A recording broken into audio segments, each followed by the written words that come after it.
Recording in progress. Posso?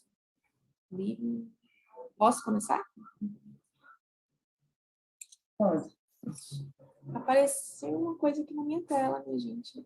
Na minha também, eu aperto o quê? Go Eu faço o Tite quê? Pasta Go Eight? Isso, continue. Beleza.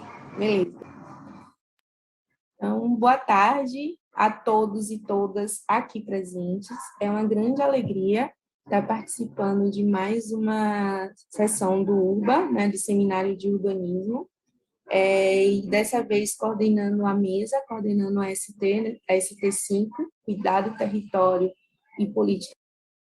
Quero dar as boas-vindas e agradecer as presenças dos professores Cláudio Carvalho, da UESB, e da professora Ariadne Muricy, da UFES, que vão fazer, respectivamente, os papéis de debatedores e relatores nessa sessão, que vai ser muito significativo para nós, para a gente poder conseguir construir um diálogo enriquecedor.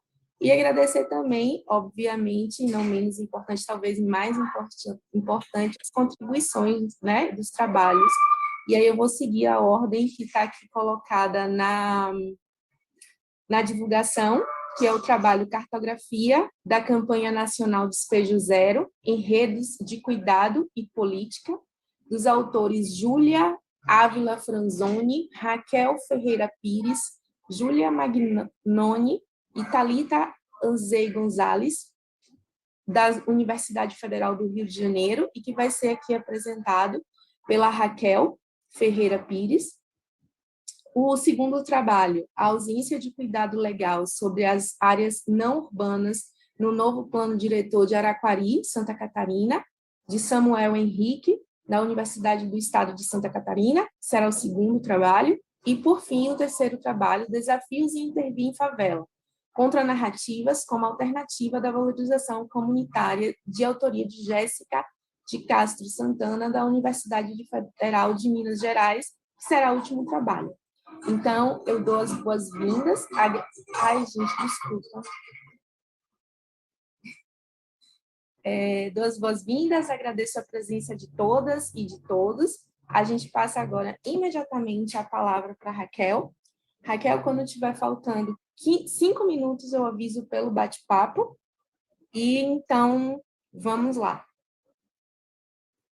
Oi, gente, boa tarde, todo mundo. Eu vou compartilhar aqui a tela para compartilhar o slide com vocês. Vocês conseguem ver? Sim, já estamos conseguindo ver. Aliás, eu estou. Mas tá em tela cheia, né? Então, ainda pode... Se você fechar, eu acho que aí fica em tela cheia. Pronto, agora ficou.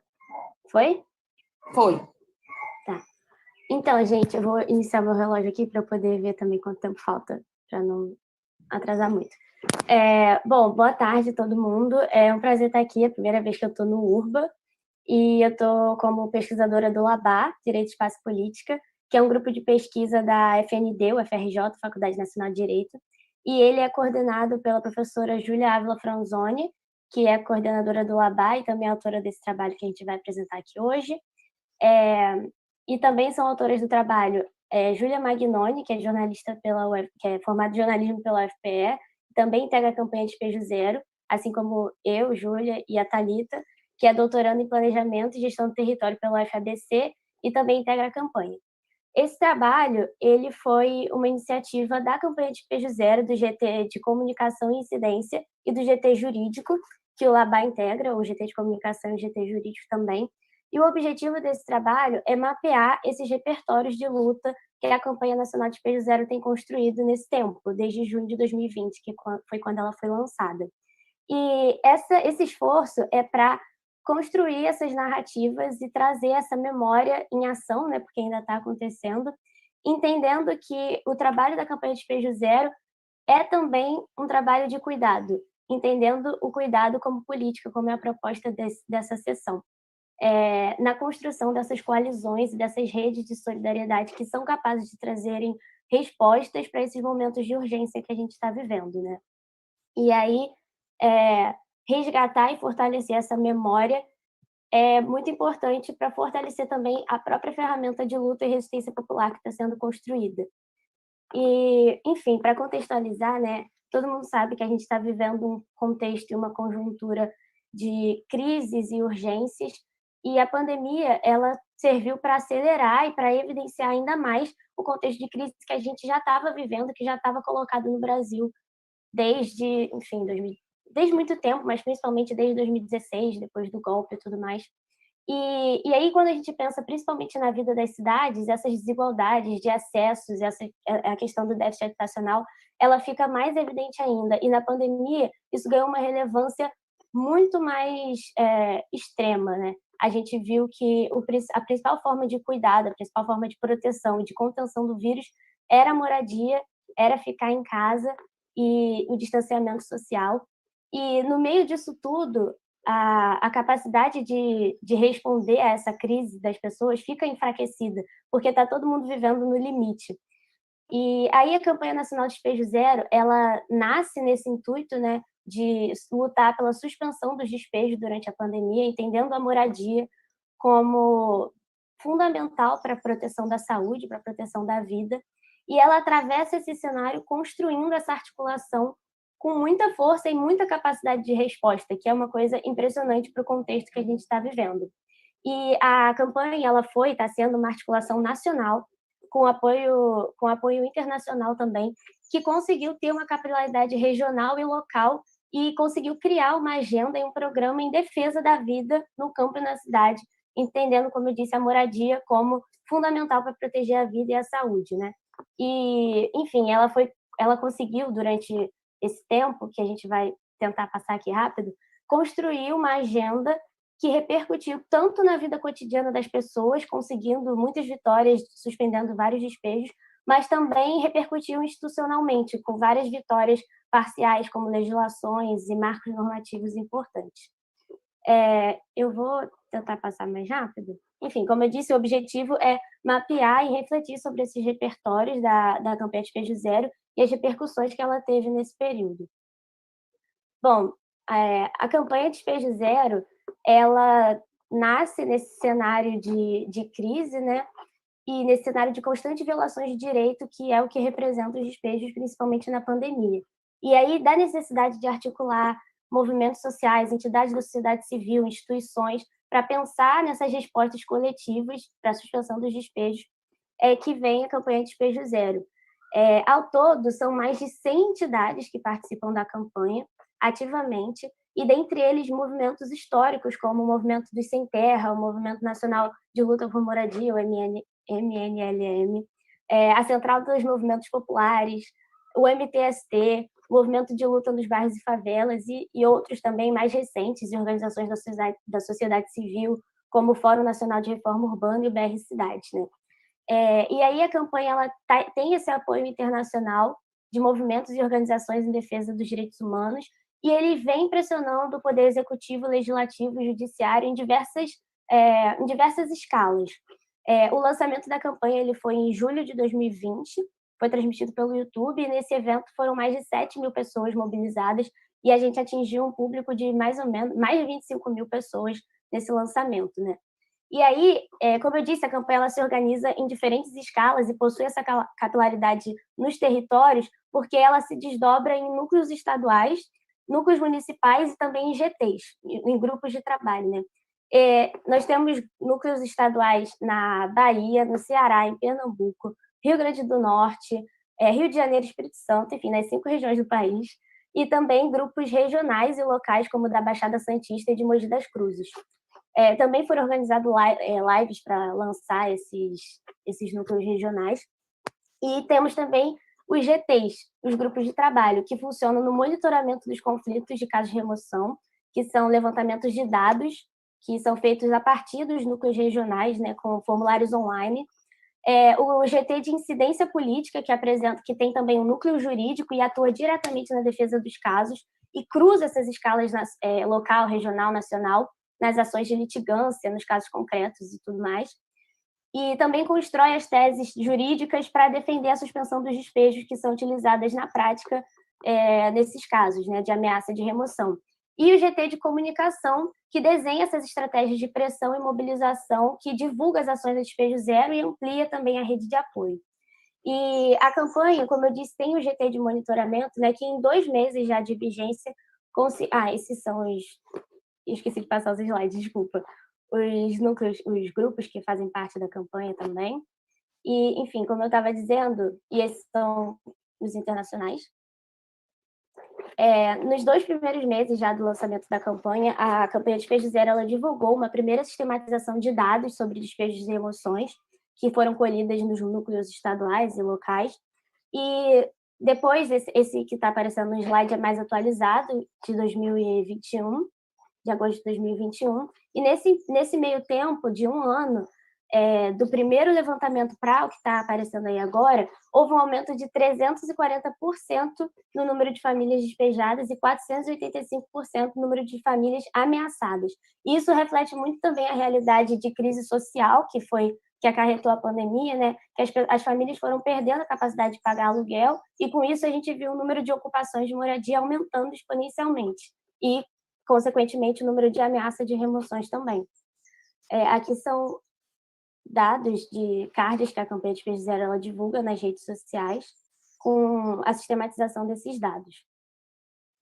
Bom, essas estratégias de comunicação e de monitoramento, elas são também mobilizadas nas redes da campanha e no site, e a estratégia do GT de comunicação é exatamente trazer visibilidade para essa realidade que está acontecendo no Brasil, né? Multiplicar esse debate sobre o direito à moradia e fomentar reflexões críticas que denunciem a situação habitacional e a violação de direitos constantes. E aí, trazendo à tona a realidade dessas famílias, a campanha ela traz também o que está acontecendo nos territórios, né? E com isso a gente busca sensibilizar tanto as pessoas quanto as autoridades e trazer mais pressão para as disputas políticas que acontecem mesmo. E aí, no Instagram, tanto no Instagram quanto também em outras plataformas, a campanha ela tenta trazer mudar o registro desses conflitos, né? Sair da ideia de invasores e criminosos, trazendo de volta o que realmente são famílias que, por não terem condições de pagar aluguel ou então se manterem de outra forma, ocupam, e elas são famílias que também possuem direito à moradia e direito à saúde e à vida. E é isso que o GT de comunicação da campanha tenta trazer. E a campanha ela também tenta incidir nas mídias de massa, como o Jornal Nacional, como a gente pode ver aqui, em agosto desse ano, a campanha Despejo Zero fez uma matéria no Jornal Nacional, trazendo esses dados da campanha e mostrando a história dessas famílias, né? E com isso,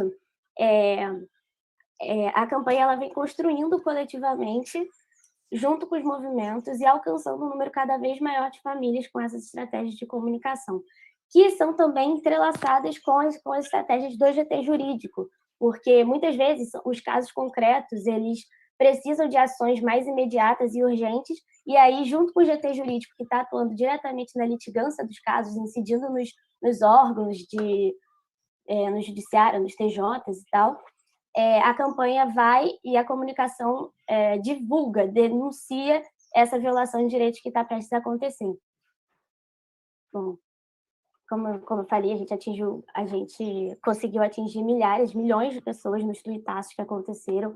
Eu passei direto aqui, mas tem tuitaços, lives internacionais. Bom, e essa estratégia ela também garante vitórias, mesmo que parciais, porque muitas vezes a divulgação desses casos e a denúncia mobiliza um número muito maior de pessoas e faz com que as pressões políticas e jurídicas sejam muito mais eficientes. E isso tudo acontece coordenado, né, entre o GT de comunicação, de monitoramento e de incidência jurídica. Bom, vou tentar correr aqui, que eu acho que eu já tenho pouco tempo. E aí, como eu disse, a campanha ela atua diretamente nos processos judiciais e administrativos, nessas ações de litigância, e para organizar e aumentar essa capacidade de atuação concreta, o GT jurídico ele desenvolveu um protocolo de atuação nos casos, que combina práticas de defesa técnica, o apoio político de mandatos, de pessoas de dentro dos órgãos, e o GT de comunicação, como eu já tinha dizendo, que articula e tem realizado, enfim, que articula tudo isso e também tem realizado oficinas para divulgar e difundir essas coisas para, por exemplo, advogados populares que estão nos territórios, para movimentos sociais, para que eles possam também utilizar essa inteligência que é construída. E aí, os advogados populares que fazem parte da campanha fazem ofícios, modelos de petição e disponibilizam isso no site da campanha para que isso possa ser usado em todos os territórios que estão passando por essas situações. Enfim, e aí, para finalizar, a campanha Despejo Zero ela articulou algumas teses jurídicas principais que são fundamentadas em marcos normativos internacionais e nacionais também, para defender a proteção dos direitos humanos no sentido de garantia da moradia, que é a proteção do direito à moradia é vinculada à proteção da saúde individual e coletiva, ainda mais no contexto da pandemia. A segunda coisa é que os casos de conflitos fundiários que envolvem assentamentos informais e ocupações urbanas não são casos de polícia, pelo contrário, são casos de direitos humanos que devem ser vistos pelo poder público como situações de pessoas vulnerabilizadas e não pessoas criminosas. E a terceira é que a remoção ela tem que ser a última ratio nesse processo, entendendo que existem outras formas de garantir os direitos humanos que não seja remover pessoas no contexto de crise sanitária.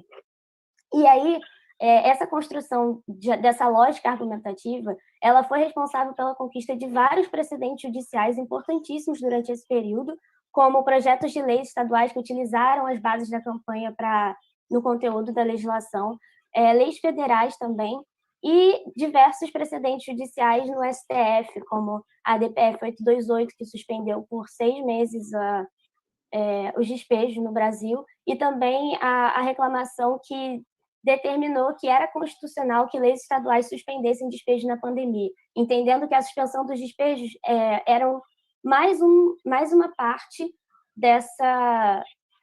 da proteção da saúde pública, fazia parte dessa proteção da saúde pública. Bom, enfim, além disso, teve a aprovação também da Lei Federal 14.216, que foi recente, né, a Lei de Despejo Zero, foi conhecida como Lei de Despejo Zero, que suspendeu durante a pandemia, pelo menos até o final do ano, todos os despejos. E toda essa tramitação da lei, da DPF 828, que teve a liminar do ministro Luiz Roberto Barroso, tudo isso foi acompanhado de perto pelos integrantes da campanha, que se mobilizaram nas redes sociais e também incidiram diretamente como amicus curiae no processo, levando as teses da campanha para dentro dessas disputas políticas e institucionais, né?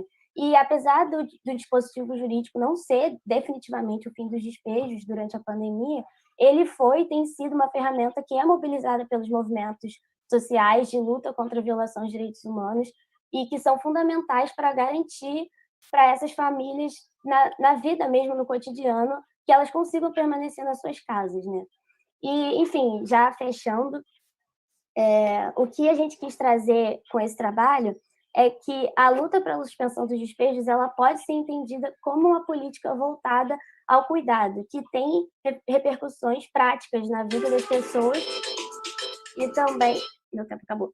Repercussão na vida das pessoas, mas também que tem força política e consegue incidir nas políticas públicas institucionais, incidir nos órgãos e, enfim, e aí a gente tem que pensar que a reprodução da vida nesses tempos que a gente está vivendo de crise, de urgência, a gente só vai conseguir defender isso, mobilizar essas pessoas em torno de políticas em defesa da vida, se forem construções e redes coletivas que tragam esses agentes, que aglutinem esses diferentes agentes nessas lutas, nessas mobilizações, que tenha capilaridade nos territórios e consiga trazer respostas rápidas e efetivas para esses momentos, né? Enfim, é isso.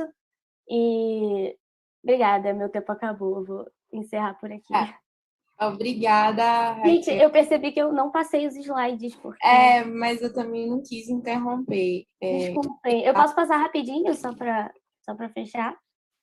Enquanto eu vou apresentando o próximo, por favor.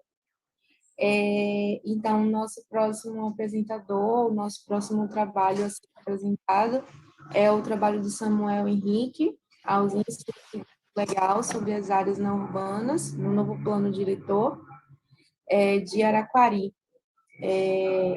Você está aí, Samuel? Boa tarde, estou sim. Já vou Boa compartilhar a tarde. apresentação.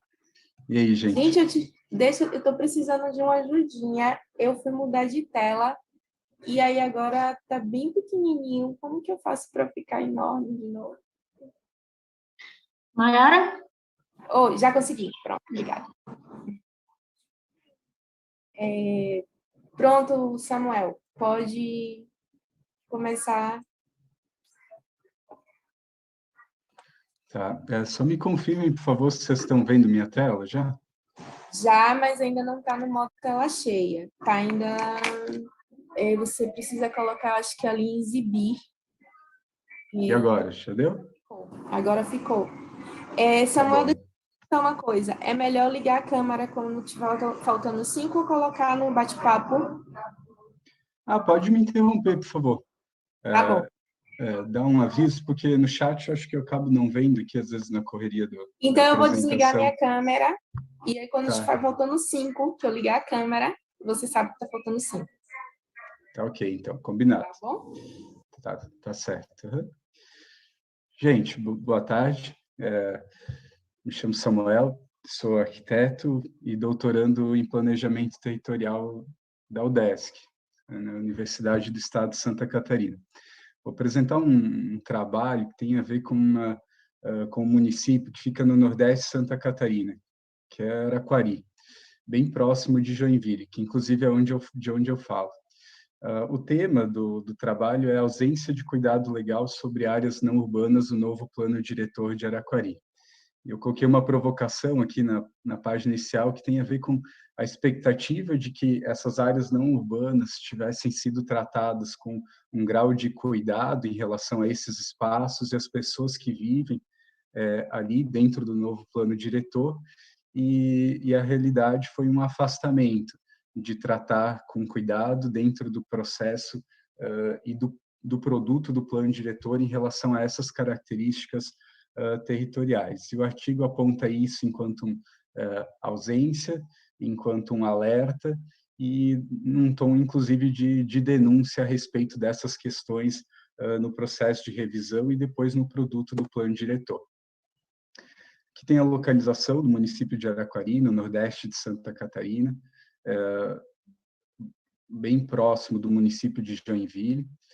Então, tem uma relação especial da formação socioespacial do município com essa localização regional estratégica do município, que possui em seu território a incidência da BR-101 e da BR-280, a proximidade com Joinville, que é a maior cidade do estado de Santa Catarina em termos populacionais, proximidade com o Porto de São Francisco do Sul, de Itapoá, proximidade com indústrias de grande porte, linha férrea e rodovias federais.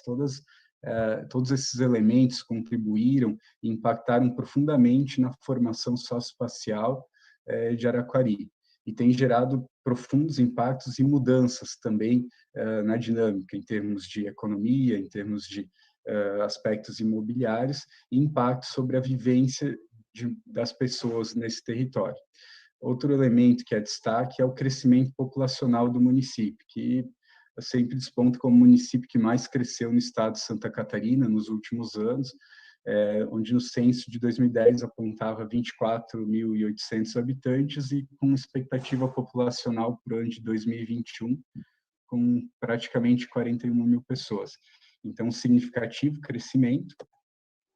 E todo esse crescimento e essa dinâmica sobre o território tem gerado uma ocupação urbana espraiada. Então, para situar vocês um pouco sobre o que é passar pelo município de Araquari, tem a ver com a execução desse loteamento aí e de vários outros de características muito semelhantes, onde em um mês você tem um maciço de vegetação relevante, imponente, e depois de um mês você encontra espaços com essas características da imagem.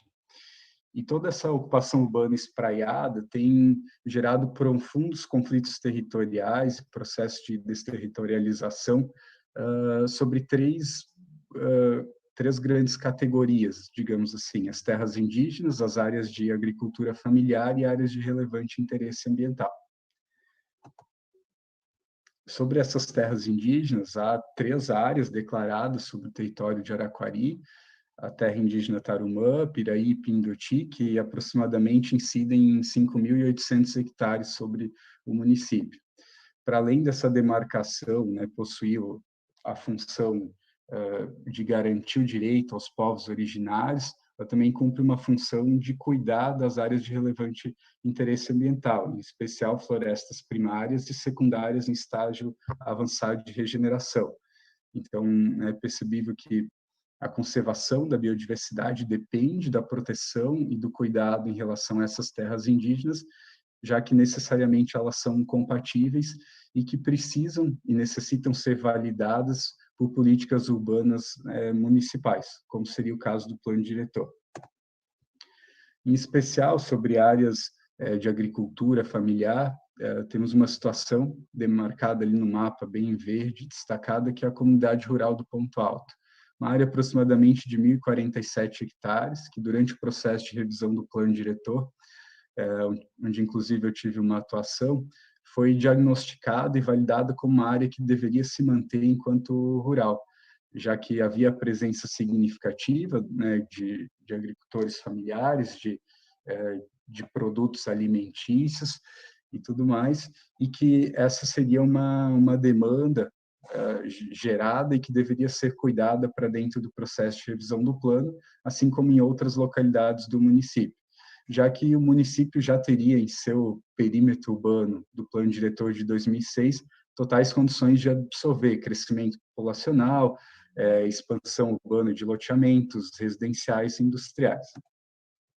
Contudo, quando foram mapeados e identificados entre 2006, que era o primeiro plano diretor, e o sancionamento do novo plano diretor em 2019, percebeu-se um conjunto de leis que foram sendo alteradas ao longo do tempo, viabilizando inúmeros empreendimentos, ora residenciais, ora industriais, ou viabilizando, flexibilizando usos menos restritivos para determinadas áreas, né? Essa caracterização, conforme Maricato e Weiner, tem a ver com esse conceito de cidade-mercadoria, que atende às demandas sinalizadas pelo mercado para dentro do planejamento municipal, e assim gerando flexibilização urbanística e favorecendo a todas essas demandas. Uma mudança significativa tem a ver com a flexibilização do perímetro urbano, onde todas essas leis geraram um conjunto adicional de 1.237 hectares que passaram de áreas rurais para áreas urbanas, mapeadas ali em vermelho no mapa. Inclusive, naquele miolo que foi pactuado e validado como área rural e com presença de agricultura familiar e tudo mais, contudo com alguns recortes, viabilizando a utilização como urbano. Entre o plano de 2006 e de 2019, essas alterações geraram profundos impactos sobre a vivência e o território, né, com características e vocações distintas da urbana. Então, a gente vê ampliações de perímetro urbano de 1.237 hectares, onde já haviam 7.818 hectares dentro de perímetro urbano livres ou guardados, sem ocupação urbana, e depois o novo plano diretor valida todas essas ampliações e ainda expande elas, tendo em média ali 11.564 hectares transformados em perímetro urbano legal, superdimensionado e muito além do necessário para absorver as demandas de crescimento populacional. Então, a gente vê uma urbanização dispersa, que tem sido incentivada pelo superdimensionamento do perímetro urbano, e um planejamento urbano mercadófilo, que se aproxima de forma muito intencional e amigável às demandas do mercado, sempre absorvendo o que é sinalizado pelos interesses, em especial de agentes imobiliários e industriais. Vale lembrar que durante o processo de participação, né, na elaboração do plano diretor, foram validados inúmeros aspectos que cooperavam para validação e valorização de meio ambiente, de agricultura familiar, né, do cuidado com as áreas de relevante interesse ambiental, sempre aparecendo como os principais pontos positivos e importantes do território. Depois, todos esses elementos de oficinas comunitárias se tornaram importantes diretrizes do plano diretor, todas elas com valorizando e pactuadas com a comunidade sobre cuidar do território, do patrimônio ambiental, das áreas verdes, né, de ter um desenvolvimento que cuidasse das áreas urbanas, mas também do meio rural. Contudo, o que se percebe depois foi uma ausência no produto do plano diretor, em especial se tratando de zoneamento e macrozoneamento sobre essas áreas. Então, toda a área rural do município foi dividida em 4 grandes zoneamentos.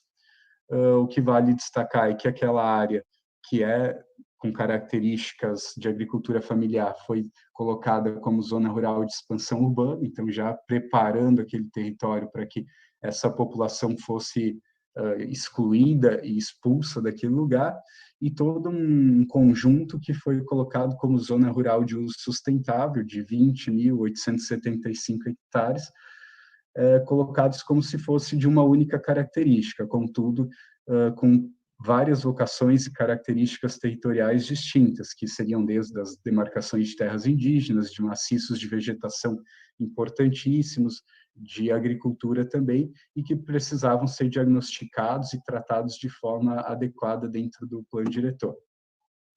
Então, nesse sentido, né, ignorar os remanescentes de vegetação, em especial de vegetação primária e secundária de regeneração, e a presença de demarcações de terras indígenas demonstra a passividade do planejamento urbano de Araquari como forma de organizar e dar função social ao espaço da cidade, compreendida para além da questão do espaço urbano, mas em especial aqui tratando dos espaços rurais. Dessa forma, como conclusão, o artigo apontou um distanciamento legal das realidades territoriais e ambientais explanadas dentro do macrozoneamento rural, onde haviam validações dentro do processo participativo, dentro das estratégias e das principais diretrizes, que depois não se materializaram enquanto produto.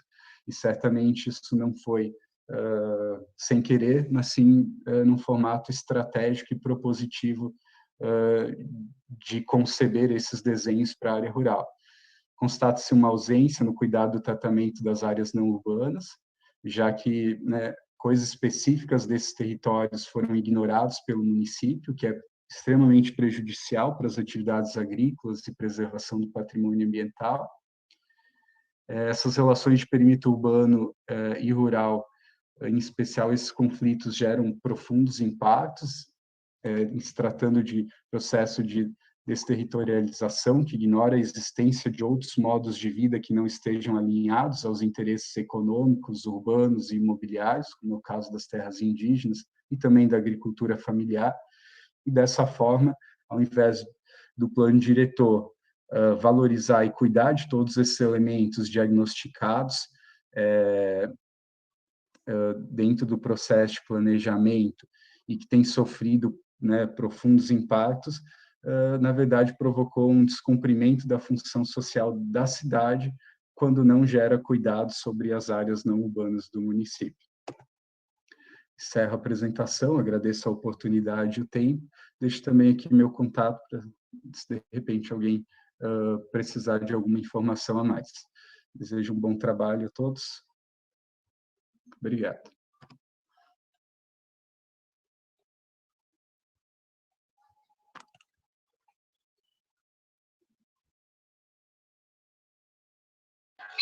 Maiara, você está sem áudio.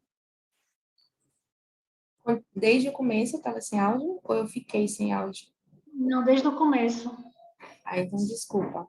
Queria agradecer ao Samuel por ter respeitado o tempo, os 12 minutos. Ele fez em 12 minutos, então deixou 3 minutos para a Jéssica, que vai apresentar agora, eu estou brincando. E aí agora a Jéssica vai apresentar o trabalho Desafios em Intervir em Favelas, Contranarrativas como Alternativa de Valorização Comunitária. Eu passo já imediatamente para a Jéssica e eu vou fazer do mesmo jeito, tá, Jéssica? Quando faltando 5 minutos, eu ligo a câmera. Eu acho que aí não precisa interromper. Perfeito, muito obrigada, Maíra. Vou compartilhar aqui a tela. Vocês veem? Sim, vimos, mas ainda tem que colocar uma exibição. Só está agora. Até eu ia falar para ti. Pronto. Meu, para esse ano, assim, tá socado. Então, vou começar, vamos lá. Samuel, se você puder mutar o seu áudio, eu acho que ele que está ligado. Gente, desculpa. Pronto, tudo bem. Obrigada. Boa tarde a todas, todos e todes.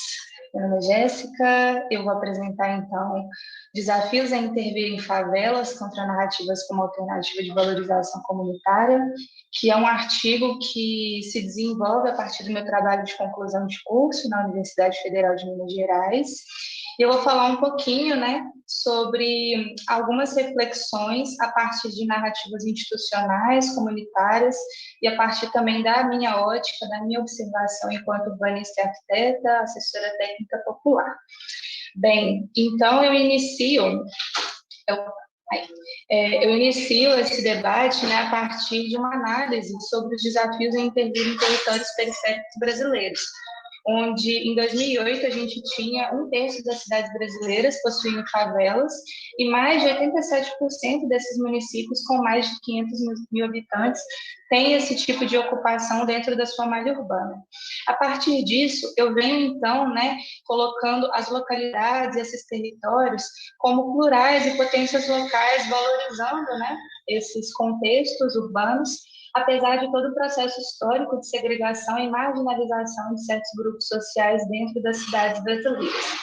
A partir disso, então, eu levanto algumas reflexões sobre o cuidado a partir da prática de valorização das identidades coletivas, desse reconhecimento de direitos e de potencialidade de outros imaginários e mundos possíveis.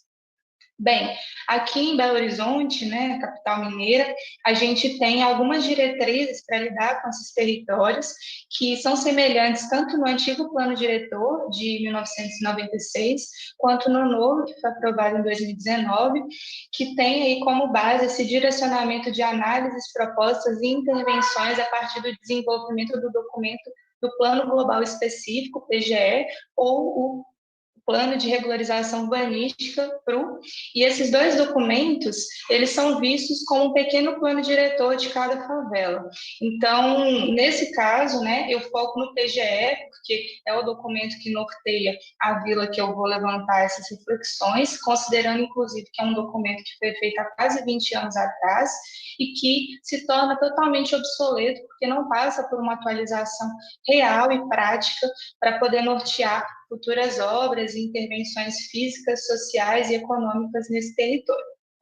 Bem, então, a partir disso, eu faço o levantamento, né, de algumas dimensões de aproximação, considerando essas narrativas institucionais, as narrativas comunitárias, essas narrativas como arquiteta urbanista, assessora técnica popular, essas narrativas institucionais envolvendo a Urbel, que é a Companhia Urbanizadora de Belo Horizonte, outros técnicos e voluntários que atuam dentro desse território, as narrativas comunitárias a partir de lideranças da comunidade, né, da Vila CEMIG, que eu vou apresentar um pouquinho como que ela é, e eu trago aqui, então, o trecho do Simas, onde ele levanta, né, que a encruzilhada é um ponto de chegada, que tem uma dimensão de transcendência, está ligada à ideia do encontro, do convívio das diferenças. É a possibilidade de você entender que não existe um único caminho, que os caminhos são mais amplos do que a gente imagina. É um local em que a diferença convive. Então, a encruzilhada é o lugar da disponibilidade para que as coisas aconteçam e as pessoas se encontrem. A partir disso, o meu artigo e o meu trabalho também de conclusão de curso, ele não tem o objetivo de falar quem está certo dentro dessa narrativa, mas poder levantar mesmo esses pontos de vista diferentes e conseguir desmistificar, desmascarar aonde tem algum tipo de falha de comunicação, alguma ruptura desses trabalhos, para que a gente possa desenvolver novas estratégias que consigam, de fato, desenvolver esses territórios na esfera local de uma maneira muito mais potente. Bem, então, a partir disso, eu levanto os eixos norteadores para essas reflexões desenvolvidas, sendo 3, o ordenamento técnico hegemônico, que entende, então, que são esses materiais desenvolvidos para leitura e proposição de maneira de lidar com questões urbanas, e principalmente áreas de vilas e favelas, que são historicamente hierárquicos e permanecem com a lógica de espaços excluídos da cidade e alheios à qualidade de vida destinada a outros locais. A dinâmica urbana pós-intervenções em território de vilas e favelas, que poucas vezes há uma tentativa de visualizar e entender em que ponto do processo de desenvolvimento de intervenções houve uma ruptura ou não existiu a participação popular efetiva daqueles sujeitos e se realmente só o processo de modificação físico-espacial é suficiente para potencializar o acesso pleno à cidade. E, por fim, o papel dos arquitetos e urbanistas na esfera da assessoria e mediação entre campos institucionais e territoriais. Né? A partir dessa lacuna, como eu comentei, que surge sobre a arquitetura e urbanismo poder interagir nesse campo de conflitos e potencialidades, visando proporcionar uma relação de mediação entre técnica, escuta e trabalho de base, para além de propostas pré-concebidas e convencionais. Bem, então aqui eu trago um pouquinho dessa contextualização rápida da Vila Semig e a região do Barreiro. A Vila Semig, ela se encontra dentro da Regional Barreiro, que é uma das 6 subdivisões administrativas do município de Belo Horizonte. Ela se encontra no zoneamento 6, né, que é uma zona especial de interesse social, esse pontinho laranja. E aqui, né, a gente tem um pouquinho desse contexto da malha urbana também da vila, que é uma vila antiga, né, uma favela bem consolidada, em comparação com outros territórios de ocupação orgânica aqui no município. Bem, então eu trago aqui nas narrativas institucionais, a partir dessa ótica da heteronomia do Estado, da escala do plano, pelo olhar aéreo e o ordenamento técnico hegemônico, a partir de 3 reflexões, né? Entendendo que é feita uma análise historicamente acerca desses territórios, então, tentando entender esses processos de intervenção físicos, sociais e de outros âmbitos dentro da Vila Semig, e também compreendendo outros desenvolvimentos que são feitos alheios a políticas públicas ou uma parcela institucional, mas pela própria sociedade civil e a própria comunidade. E quando eu faço essa análise das narrativas institucionais, eu faço uma pesquisa, né, um aprofundamento de documentos que nortearam alguns desses processos de intervenção, utilizando o Plano Global Específico Vila Semig e Alto das Antenas como base, né, como eu comentei, realizada há quase 20 anos atrás, e é encontrada uma frase que demonstra algo problemático quando a gente tenta entender, né, esse ponto de vista institucional dentro desse contexto. Por exemplo, está longe de ser um espaço com caráter urbano nas dimensões qualitativas aceitáveis como local para morar. Isso é encontrado nos arquivos de diagnóstico e a gente vê aí, né, que moldavam uma leitura não para atingir melhorias no âmbito da permanência e desenvolvimento comunitário, mas de perpetuar um projeto de exclusão socioespacial e que normalmente deslegitimou essas regiões e grupos de pessoas. E, por fim, né, utilizando aí a reflexão acerca do PGS, Plano Global Específico, que é um instrumento que tem como discurso a participação da comunidade durante todo o processo de desenvolvimento desse documento, mas, no fim das contas, né, ele tem uma metodologia que também não proporciona à comunidade essa sensação, de fato, de uma participação efetiva. Bem, então aqui eu trago, né, um pouquinho dessa exemplificação dentro do artigo e dentro do trabalho de conclusão de curso. Aqui eu vou trazer um trecho acerca de uma obra, que é essa via de pedestre dentro da Vila Semig, para a gente conseguir compreender essas lacunas e essas fraturas de discursos mesmo, que, de um lado, né, a gente tem uma visão técnica, que não necessariamente quer dizer que é algo ruim, mas que não consegue também dialogar com a visão comunitária que eu vou mostrar já já. Então, por exemplo, um engenheiro da URBEL, a partir de uma entrevista para a pesquisa, ele informa, né, que a gente está concluindo uma via, isso no fim de 2020, que a gente batizou de Via de Pedestre 1, que eu acho ela muito fantástica dentro do empreendimento, que é o Parque Vila Viva CEMIG, porque é uma obra que, além de eliminar o risco geológico, ela proporcionou a rede de esgoto, tirou muito esgoto da margem da nascente, enfim, urbanizou. Então, eu acho que dentro do próprio empreendimento, ela é muito bacana, a funcionalidade dela é muito bacana. Então, mapeio e também espacializo esse trecho para poder fazer agora uma comparação com as narrativas comunitárias. Com relação às narrativas comunitárias, elas surgem a partir da ótica da autonomia dos moradores, pela escala humana e pelo olhar do cotidiano, com o principal questionamento: as ações propostas e realizadas foram efetivas para as demandas comunitárias?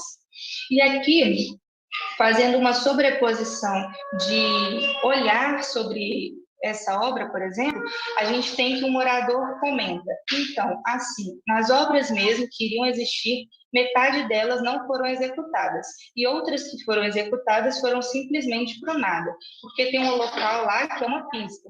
Se você for correr, você vai cair para o meio de um mato. E eles fizeram umas escadas lá que vão para o nada. Então, assim, para mim, foi um gasto desnecessário, sem respeitar a opinião da comunidade. Pegaram uma minoria de um grupo onde ninguém poderia dar opinião. E, infelizmente, eu acho que isso prejudicou muito o bem-estar da própria comunidade, porque hoje ainda continua um caos. Então, a partir disso, a gente tem visível, né, essa sobreposição de narrativas e a gente consegue compreender esses dois pontos de vista que deveriam estar alinhados para, de fato, desenvolver esse contexto urbano de uma maneira mais efetiva. Então, aqui eu finalizo, né, indo para os processos finais, com as narrativas como urbanista e arquiteta, assessora técnica popular, sob a ótica de Jéssica, a escala da rua, a escala macro da vila, pelo olhar da mediação entre técnico e fazer comunitário, e a assessoria como intermediador dessas escalas. A partir desses ensaios, de um dos ensaios propositivos que eu trago aqui, né, desenvolvido dentro do trabalho, com esse objetivo de unir a parte técnica com a sensibilidade dos profissionais que atuam no meio urbano, para absorver demandas comunitárias e potencializar outros mundos possíveis a partir da permanência dos espaços públicos e de uso coletivo dentro desses territórios. E também levantando uma reflexão: ainda poderemos ser úteis a partir da possibilidade de pensar outros imaginários e soluções que unam técnica com cotidianos plurais, mas não com um olhar técnico impositivo. Então, aqui, né, só para exemplificar algo que eu desenvolvo melhor no artigo, a gente tem essa praça, que ela é referência dentro da comunidade hoje, mas que a partir de um ordenamento mais flexível, de acordo com as demandas atuais da comunidade, ela poderia ser melhor absorvida e também melhor utilizada, né? Por exemplo, contendo mobiliário urbano voltado para a brincadeira das crianças, também inserindo melhor essas mesas e cadeiras que hoje se encontram em uma área muito delimitada, mas de fato estando mais inteiradas com a dinâmica como um todo da praça, as barraquinhas, né, que já é uma atividade que eles fazem para poder suprir essa geração de trabalho e renda como uma alternativa criativa, né, uma economia solidária também. E, por fim, né, eu faço então essas categorizações de análise e fazendo uma união também com as narrativas como urbanista e arquiteta e, principalmente, da assessoria técnica popular, a partir de 4 pontos. Sobre as formas de apropriação do espaço percebidos ao longo do processo, então, seria mais de o técnico conseguir ter esse olhar cuidadoso, sensível e de escuta para poder perceber o que já é desenvolvido dentro da comunidade e conseguir potencializar isso, né? Então, quando eu foco, por exemplo, em espaços públicos e de uso coletivo, o objetivo é utilizar uma demanda e algo que já é existente, né, dentro da comunidade, como essa ocupação das ruas, mas também unindo uma técnica para poder potencializar isso ainda mais e principalmente também de uma maneira mais acessível. O ponto 2, que sobre essas soluções projetuais, né, que é o programa, o uso de materiais e sistema construtivo, escolhidas para servir como suporte. Então, essa questão da observação do equívoco, né, considerando, por exemplo, essa via de pedestre que eu trouxe aqui como análise, onde a gente vê que dos dois lados existe uma coerência do ponto de vista, mas por que não, por exemplo, fazer elementos de acessibilidade, como uma rampa quando possível, como chegar a essas informações do porquê essa obra ela foi demandada, para que a comunidade ela de fato entenda nessas intervenções físico-espaciais. O ponto 3, sobre a ideia de integração, intervenções estruturantes e obras integradas, relação com o entorno e com a cidade. Então, entendendo que, pelo ponto de vista comunitário, é muito mais potente obras pontuais, obras localizadas, e que, de fato, a comunidade consiga visualizar esse desenvolvimento, essa potência local, né, na escala do cotidiano. E, por último, ponto 4, sobre os custos, formas de financiamento e tempo das intervenções, entendendo que essas intervenções que são mencionadas no artigo e também no trabalho de conclusão de curso, elas estão ligadas diretamente na atualidade com o Programa de Aceleração de Crescimento de Urbanização de Assentamentos Precários, o PAC e o AP, e como também essa demora, né, do desenvolvimento dessas obras pode criar uma lacuna de falta de informação e desentendimento, né, com essa rede mais forte junto à comunidade. Muito obrigada. Obrigada, Jéssica, por ter aí também cumprido fielmente o tempo. E aí, os agradecimentos. E antes de passar imediatamente para o professor Cláudio, eu também gostaria de agradecer aos demais, né, pela importância dos 3 trabalhos que foram aqui apresentados, que, de alguma maneira, esses 3 trabalhos, eles se coadunam, afinal de contas, eles estão na mesma seção temática, que é o cuidado, território e política pública, e mesmo que eles estejam os 3 na dimensão da política pública, o trabalho do Samuel, ele vai ali por uma dimensão do instrumento, de um instrumento da política, que é o plano diretor, e como ele trouxe, ele nos apresentou que não parece não ter essa dimensão do cuidado das áreas rurais, seja pela perspectiva da proteção dos povos originários, seja pela perspectiva da proteção do próprio território. O outro trabalho apresentado pela Raquel, mais elaborado em coautoria, de suma importância por estar garantindo o direito à vida, já que no contexto pandêmico, né, a gente sabe que a forma de conter a propagação era manter-se isolado em casa. Então, assim, trazer a campanha do despejo zero não é só urgente, como é necessário, é importante.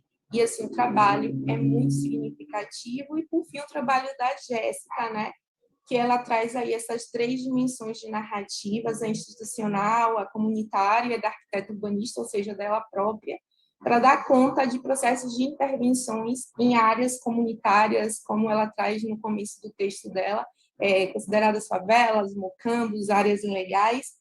Então, são aí 3 trabalhos, que aí eu vou me aproveitar do que a própria Jéssica também trouxe, que se encontram numa encruzilhada, né, que vão ali para 3 caminhos diferentes, a campanha de despejo zero, o outro, o plano diretor, que não valoriza áreas rurais, e, por fim, o próprio dela, né, de desafiar e intervir em territórios periféricos, mas que eles se atravessam, eles se encontram na garantia, né, da dignidade humana, nessa perspectiva dessa política enquanto cuidado extremamente necessário e oportuno nesse contexto atual de negacionismos, de obscurantismos.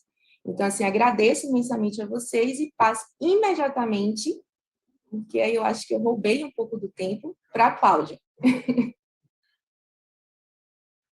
Boa Cláudia, tarde. uma lógica, quando faltar 5 minutos eu ligo a câmera, tá bom? Tá tranquilo, Mayara. Boa tarde a todos. Prazer enorme, uma alegria estar aqui com vocês novamente, saudar a Mayara, a Ariadne aqui na relatoria. Como a Mayara já falou, os trabalhos se completam e bastante oportuno trazer esse debate nesse ano, Urba 21, um momento privilegiado. Momento privilegiado porque, em primeiro momento, comemoramos 20 anos do Estatuto da Cidade, a Lei 10.257 de 2001, um estatuto que foi tão esperado, tão comemorado, em função da regulamentação dos artigos 182 e 183 da Constituição da República de 1988. Em um segundo momento, também muito importante, do Urba 21 e desse debate que nós estamos fazendo, é da situação, da conjuntura que o Brasil vive de um momento de desdemocracia, de democracia de baixa intensidade, ou de democracia ou de pós-democracia. Quando a gente alia esses dois momentos, oportuniza algumas reflexões no horizonte, compreendendo a nossa responsabilidade histórica nesse processo de ruptura, nesse processo de transição, compreendendo, como eu já falei, o horizonte histórico. Quando nós falamos, no primeiro momento, da regulamentação dos artigos 182 e 183 da Constituição, dos 20 anos do Estatuto da Cidade, é preciso deixar claro que o Movimento Nacional de Reforma Urbana e outros movimentos que lutaram ali no ascenso das lutas sociais para que nós tivéssemos não só esses dois artigos, muito mais, mas que na correlação de força foi o possível nos limites da conjuntura da Constituição Cidadã, me parece que o desdobramento prático da regulamentação, inclusive por força do Estatuto da Cidade, a Lei 10.257 de 2001, foi, na minha opinião, um certo fetiche, uma certa aposta excessiva à chamada luta institucional. Nós sabemos que o Estatuto da Cidade traz uma série de inovações, outras regulamentando a Constituição, como a função social da cidade, a função social da propriedade, o que foi confirmado, inclusive pelo Código Civil de 2002, lá no seu artigo 1228, a perspectiva de colocar a propriedade como algo que é relativo. Ao contrário das constituições anteriores, ou sobretudo do Código Civil de 16, em que estabelecia um conceito de propriedade como algo absoluto, né? O direito de usar, gozar e abusar, quando o Código Civil reposiciona na perspectiva da faculdade de usar, gozar e abusar dessa propriedade. Quando a gente compreende que o Estatuto da Cidade deu um prazo, ali nos artigos 39 e seguintes, por exemplo, para a atualização dos planos diretores urbanos, um prazo de 5 anos, sob pena de improbidade administrativa, depois ainda houve a necessidade de uma prorrogação de mais 2 anos, e que nós também, do ponto de vista de uma avaliação quantitativa, né, o Brasil conseguiu, de certa forma, cumprir uma meta exitosa de quantidade de planos diretores urbanos, mas do ponto de vista qualitativo, a gente não conseguiu trazer para a realidade dessa cidade real, naquilo que a gente vinha criticando, que era essa cidade ideal, inclusive por força da legislação federal anterior, a 6766 de 79, a Lei de Uso e Parcelamento do Solo. Me parece que houve um certo descompasso. Esse fetiche da lei, né, que compreendo que houve um excesso de aposta, e eu quero deixar claro aqui que não é desprezar a luta institucional, mas não prescindir também das outras frentes, como a luta social, que já vinha sendo feita, que, de certa forma, foi atrofiada, e a própria luta ideológica, a disputa do que é função social da cidade, a luta do que é função social da propriedade. Essa disputa, ela, de certa forma, trouxe uma série de dificuldades para mim, na minha opinião, que a gente precisa urgentemente superar. E aí, no segundo momento, é preciso deixar claro que essa quadra histórica de democracia de baixa densidade, de pós-democracia, coloca de maneira estrutural a racionalidade neoliberal. E essa racionalidade neoliberal, que o desdobramento prático no nosso debate aqui podemos compreender como cidade-mercadoria, vai, aliado, inclusive, a uma perspectiva neoconservadora, estabelecer uma racionalidade que não é somente econômica. É econômica, é política e é de subjetivação. É de formação dos sujeitos. Quando nós falamos sobre direito à cidade, que é um conceito que a gente fala e trabalha tanto, inclusive aqui no nosso Observatório das Cidades e Políticas Públicas, inclusive no nosso blog, está lá disponível, todo mundo pode baixar, depois eu deixo aqui, vou até falar logo aqui, wesbinaja.blogspot.com, toda a produção intelectual do nosso Observatório das Cidades está lá. Quando nós aliamos, quando nós percebemos essa disputa do direito à cidade, a gente vai perceber hoje que tanto partidos, por exemplo, ou governos à esquerda ou à direita, estabelecem ou tentam disputar o conteúdo desse conceito. E aí, nesse sentido, agora trazendo para a realidade dos trabalhos aqui, Raquel e demais colegas lá do Rio de Janeiro conseguiram evidenciar a importância da campanha Despejo Zero. A campanha Despejo Zero, ela sintetiza esse debate que eu estou fazendo aqui, da luta social. Então, como conseguiu uma organicidade, uma capilaridade em nível nacional de mobilização para justamente fazer todo um ascenso dessas lutas ou dessa pauta. Fez a luta institucional, então estava lá, junto, por exemplo, com a deputada federal do Rio Grande do Norte, lá, Bonavides, para discutir, por exemplo, um PL, né, para impedir que no período pandêmico se realizasse despejos. Mas eu reputo aqui como algo central no trabalho aqui que foi apresentado por Raquel, que é justamente a luta ideológica. A perspectiva contra-hegemônica que é estabelecida nas redes sociais, tanto no Instagram como no Twitter e demais plataformas. Como essa centralidade, em função do que nós chamamos de um verdadeiro analfabetismo urbanístico, não é por falta de lei. Claro que a gente precisa sempre melhorar, mas temos leis, o Estatuto da Cidade é uma referência internacional, mas colocar momentos, inclusive, vários momentos, e a gente aqui, inclusive, na Bahia, mobilizamos muito bem essa questão, de levar para o Twitter o hashtag Despejo Zero. Envolver uma comunidade, né, um conjunto da sociedade que não estavam habitualmente debatendo esse tema. E aí, estabelecendo efetivamente essa contraprodução, essa produção contra-hegemônica, que a propriedade é algo sagrado. Como, inclusive, o atual presidente Jair Messias Bolsonaro, em uma das suas aparições, falou. A propriedade é algo sagrado, ninguém mexe na propriedade no Brasil, uma verdadeira inverdade do ponto de vista constitucional. Então, a campanha Despejo Zero e o trabalho apresentado aqui, o artigo, ele evidencia essa importante tarefa que, de certa forma, volto a dizer, nós deixamos de maneira relegada, que é a comunicação. A comunicação popular, a comunicação efetiva. Nós não podemos, de maneira alguma, prescindir, inclusive nessa quadra histórica da racionalidade neoliberal da comunicação.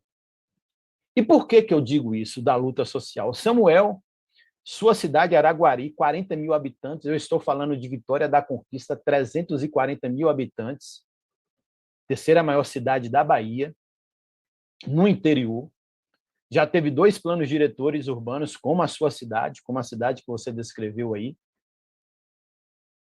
Escrevemos também aqui no nosso Observatório das Cidades uma produção intelectual sobre o plano diretor, sobre os planos diretores de Vitória da Conquista.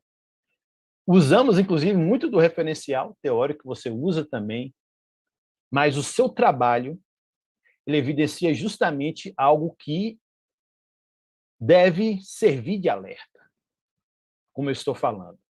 Em praticamente 10 anos, né, um pouco mais, 2006 o primeiro plano, depois 2019 o segundo plano, da cidade de Araguari, uma cidade de 40 mil habitantes, e uma série, já para concluir, uma série de reformulações nesse período, como você mostrou aqui, que aponta os limites da luta institucional. Vamos abolir a luta institucional? Não. Mas uma pergunta que eu, inclusive, deixo para você: como é que está a luta social aí? Como é que está o Conselho Municipal de Desenvolvimento Urbano? Como que está a Associação de Moradores na cidade?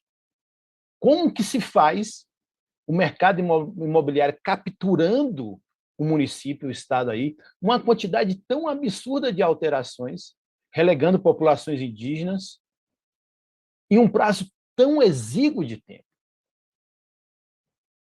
Qual o papel da luta social nesse processo? E, para fechar, Mayara, o trabalho de Jéssica, que aponta a importância da luta social, aponta a importância das narrativas comunitárias, de como uma praça, e como ela colocou aqui no mapa, na apresentação dela, o movimento, nós do cotidiano, o movimento Direito à Cidade, estamos acostumados, e está correto, a uma centralidade de moradia e mobilidade urbana. Mas nós não podemos prescindir de disputar, por exemplo, espaços urbanos de uso coletivo, como a praça. Está aí uma oportunidade. Em 2024, tivemos agora também uma Olimpíada, em que um esporte skate, outrora colocada na perspectiva da ilegalidade, é levado a uma categoria de esporte olímpico. Está aí a dança de rua, o break, mais uma vez, e que é justamente nesses espaços de luta social, espaço privilegiado de organização da população. E aí, enfatizar muito, mas muito importante no seu trabalho, Jéssica, a questão do plano de bairro, a questão da escala.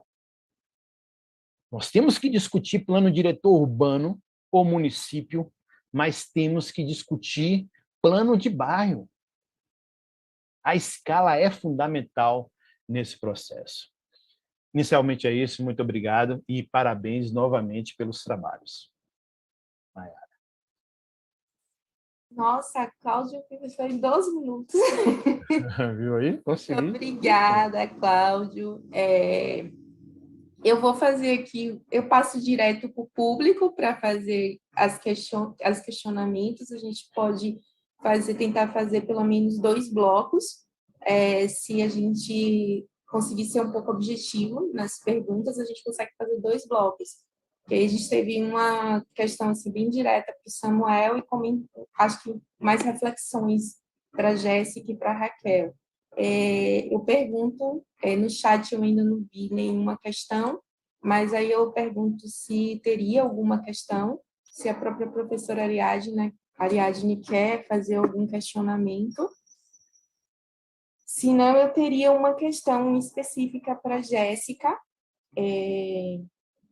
pensando um pouco nessa questão que o Cláudio colocou, né, do plano de bairro, que, assim, coincidentemente, a gente está numa disciplina onde os estudantes eles estão trabalhando essa dimensão, e aí eu queria saber se no seu TFG, se você chegou em algum momento a acessar algum tipo de literatura que desse conta dessa dimensão do plano de bairro e como eventualmente atuar nessa perspectiva das intervenções, particularmente da área trabalhada ou de outras áreas que você tem a intenção de trazer futuramente. E para a Raquel, eu queria elogiar assim, o trabalho, a realização do trabalho, mesmo sendo um produto de um trabalho de coautoria, é um trabalho muito lindo, muito importante. Eu acho que se reverbera tanto na dimensão da comunicação pelas redes sociais, como o Cláudio apontou, como em projetos de lei, né, que ocorreram a partir da campanha. E aí, caso não tenha outros questionamentos, se você quiser fazer algum tipo de reflexão em torno disso, eu acho que também seria importante para a gente. Eu abro o microfone, fecho o microfone para ver se alguém quer fazer alguma questão.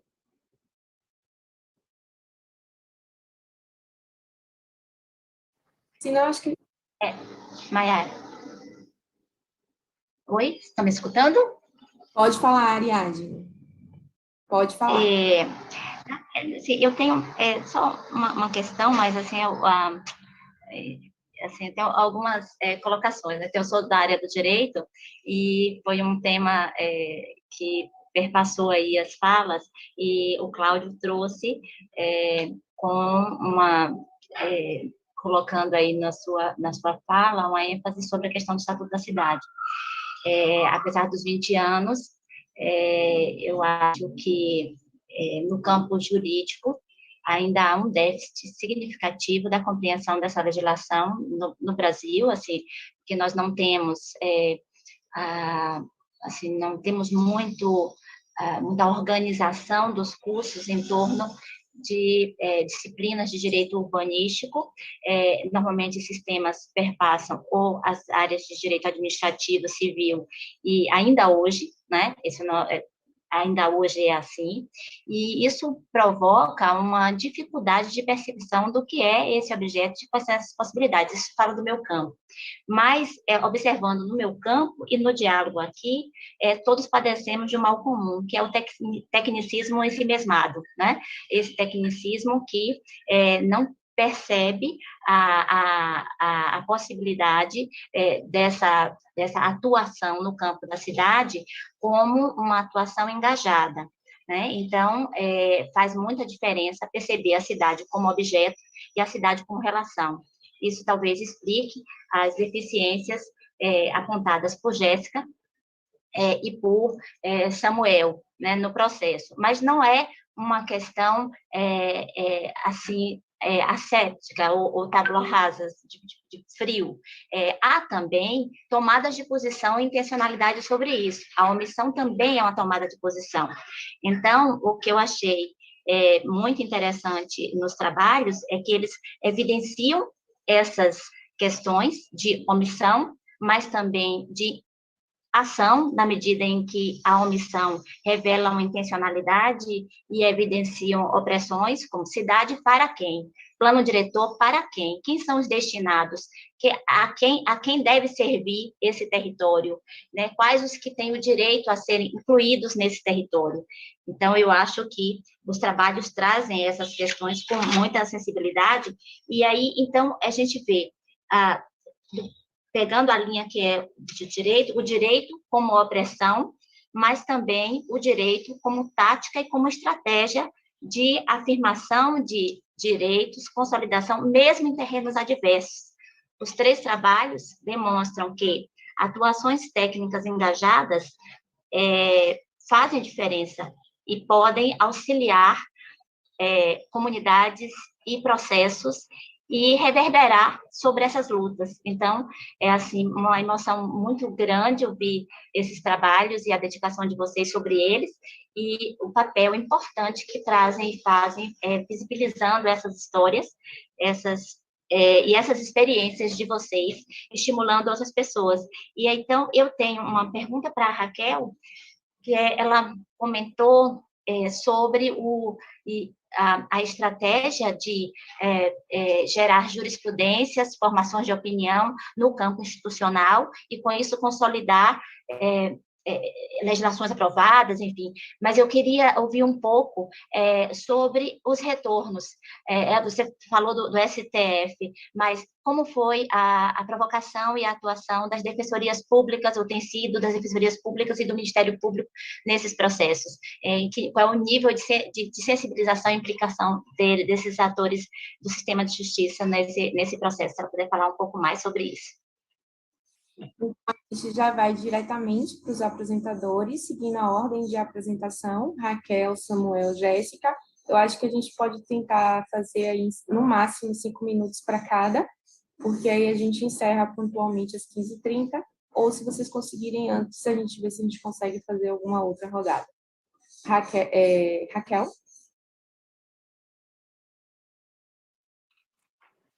Então, gente, muito obrigada pelo feedback, assim, foi muito bom escutar vocês, o professor, Maiara e Ariadne, porque, enfim, traz uma visão de fora que consegue sintetizar o que a gente está tentando trazer, e isso é bem legal. Eu esqueci de me apresentar no início, então, eu sou estudante de Direito da FRJ, estou no 5º período, e eu estou participando da campanha pelo meu grupo de pesquisa, que é coordenado pela professora Júlia. Eu comecei a conhecer esse trabalho esse ano, início desse ano, e aí a gente começa a atuar junto, construindo essas peças e incidindo junto com o GT de comunicação. Outras pessoas do nosso grupo também fazem parte do GT de comunicação e do GT jurídico. E isso que o professor Cláudio, é Cláudio? Esqueci. Isso que o professor Cláudio trouxe é uma das coisas que eu considero mais importantes na campanha, que é entender o direito como parte da política e não o direito como uma racionalidade que está fora das coisas que estão acontecendo. A campanha consegue entender que as lutas sociais elas são fundamentais para construir também o que o que está acontecendo na política, o que está acontecendo na política pública, no judiciário. Os movimentos sociais e as movimentações populares, elas não estão fora disso, elas constroem também isso que está acontecendo. E aí a comunicação ela tem um papel fundamental nesse movimento, porque como foi dito, apesar do direito à moradia, apesar do direito à cidade ser constitucionalmente previsto, na prática, o próprio judiciário reproduz essa ideia de que ocupações são invasões e que o direito à propriedade está acima dos outros direitos. Então, multiplicar esse debate e compartilhar essa visão do direito à moradia como um direito constitucional, um direito fundamental, que no direito a gente sabe que não existe um direito que está acima sempre dos outros, tudo é relacional, né? Então, num período de pandemia, mostrar que o direito à moradia ele tem uma importância fundamental para defender saúde e vida, e que isso não tem que que o direito à propriedade não tem que estar em contraste com isso como uma coisa superior e estanque. A comunicação ela traz isso, ela consegue trazer isso de uma forma mais didática, talvez, porque mostrar o que está acontecendo, trazer a história das famílias, trazer as repercussões internacionais que isso traz, e as coisas que a campanha está conseguindo construir, faz com que essa ideia seja mais aceita. Não sei se é aceita a palavra, mas as pessoas conseguem entender o que está acontecendo. E, de certa forma, a comunicação e a inteligência dos próprios movimentos sociais, elas incidem diretamente no judiciário, incidem diretamente nas instituições, né? Tudo bem que, como foi dito, né? Conseguir essas vitórias institucionais, isso não significa que no judiciário isso é aplicado, porque mesmo depois da liminar da DPF 828, continuaram acontecendo despejos autorizados pelo judiciário. Tanto que uma das coisas que a campanha fez foram modelos de reclamação ao STF, pelo descumprimento da liminar do Luiz Roberto Barroso e também de leis estaduais. Mas o que acontece é que essas ferramentas jurídicas elas entram na disputa, elas passam a ser mobilizadas nesse sentido, na suspensão dos despejos. E sobre os atores do sistema de justiça e como tem sido a participação, desculpa, dessa vez eu não marquei o tempo, porque eu só quem puder dizer se já passou muito tempo. 3 minutos, 4 minutos agora. Tá. Sobre isso, eu não vou saber exatamente a data, mas esse ano a Defensoria Pública da União ela assinou um termo de cooperação com a campanha Despejo Zero, ela passou a integrar a campanha Despejo Zero. As defensorias estaduais elas estão presentes nos núcleos estaduais da campanha, elas participam tanto oferecendo,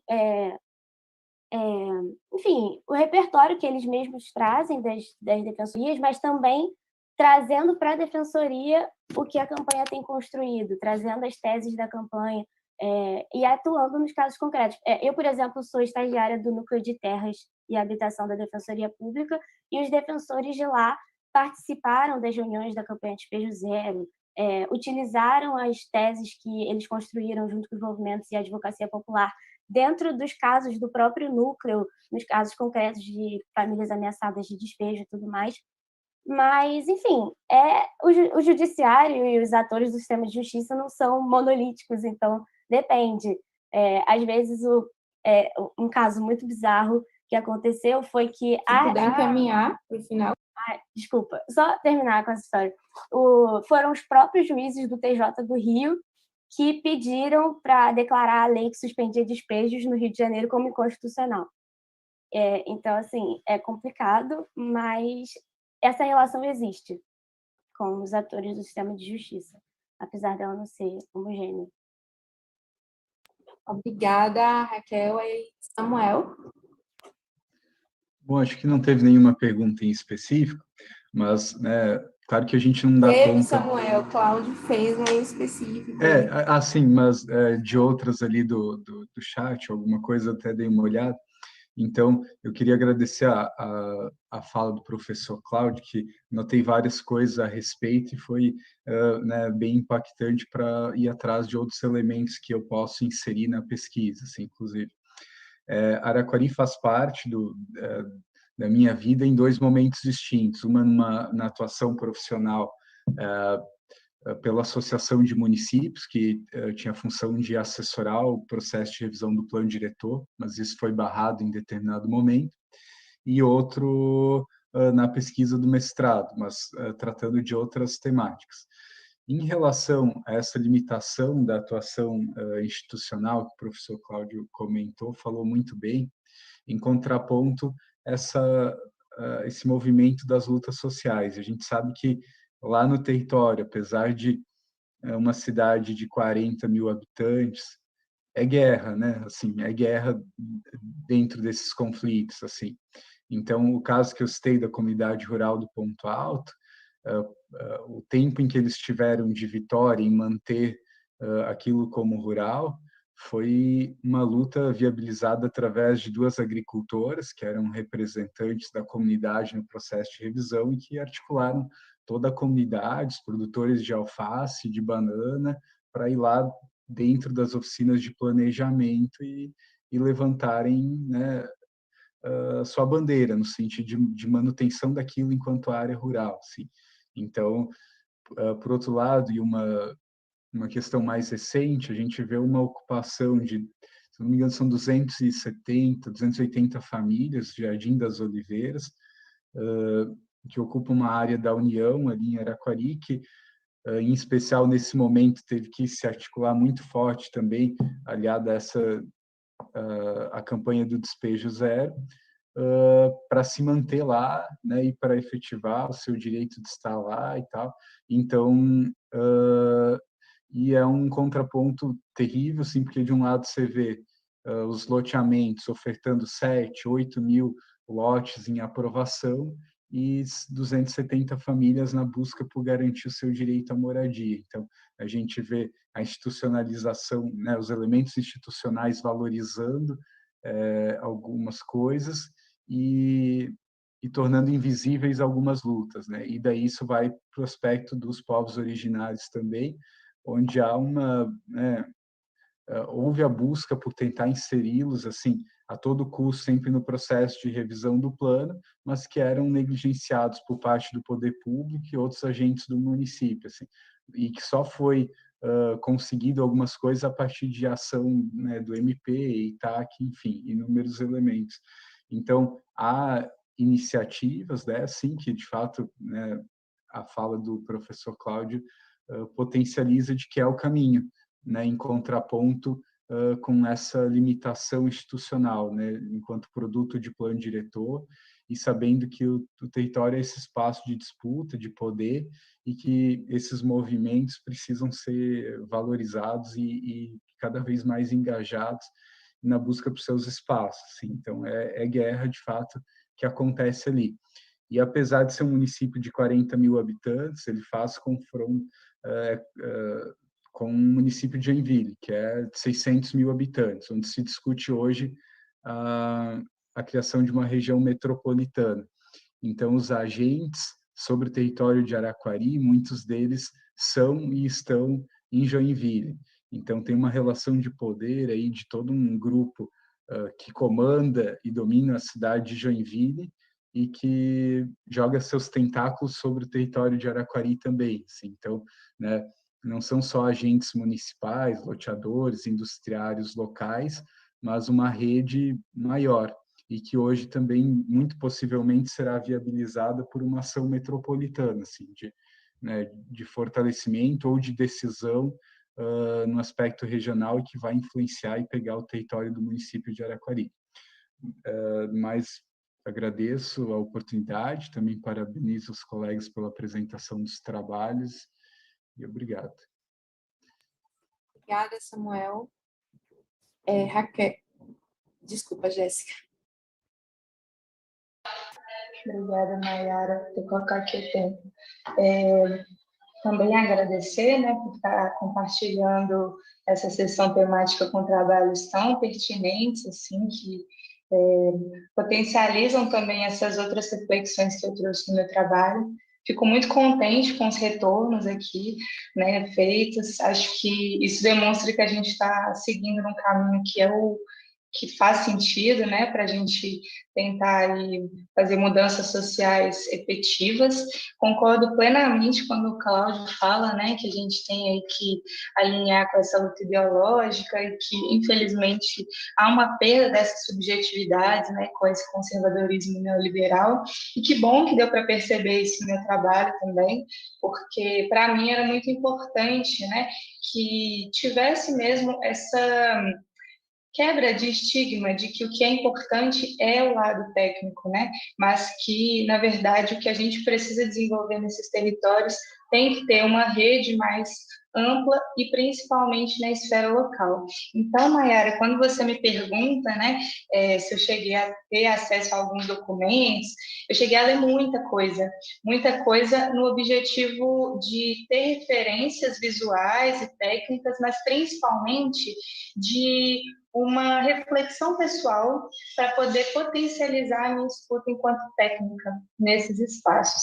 E aí, se você quiser, depois eu posso até compartilhar também essas referências, mas algumas que eu acho que são muito pertinentes é o livro do Caio Santoamore, né, que trabalha com o Piabiru, que fala Favela de Nome, Cidade de Fato, que eu acho que é muito pertinente porque tem vários exemplos de vários territórios em esfera nacional, né, então a gente consegue visualizar similaridades e também diferenças dentro desses municípios e também dentro desses contextos territoriais distintos. Utilizei também uma tese de doutorado que fala Projeto e Favela, Metodologias para o Projeto de Urbanização, da Laura Bueno. Aqui em Belo Horizonte, algo que eu tentei utilizar muito como referência foi os orçamentos participativos, né? Que é um programa que, infelizmente, se perdeu muito ao longo do tempo, que tem críticas, mas que ainda se torna uma forma de política pública mais acessível para que a sociedade civil, que associações comunitárias, que coletivos desses territórios consigam ter acesso a recursos financeiros para poder fazer esses tipos de intervenções físico-espaciais que eu comentei numa escala mais local, né, numa escala mais pontual e que faça sentido para eles. E, bem, aí, enfim, né, eu acho que o primordial do meu trabalho envolve mais realmente essa sensibilização, né, com outros conteúdos e também que grupos sociais que compõem, né, esses territórios, para além do grupo de pessoas negras, mas também indígenas, desses tratos com o espaço, né, que infelizmente, historicamente, foi segregado, foi excluído, e como que, a partir dessa escuta, dessa sensibilização e principalmente desse entendimento histórico do território, aí poderia sim ser absorvido potencialidades a partir do que já é feito, né? Mas tem algumas outras referências que eu acho que podem ser interessantes e te compartilho no privado.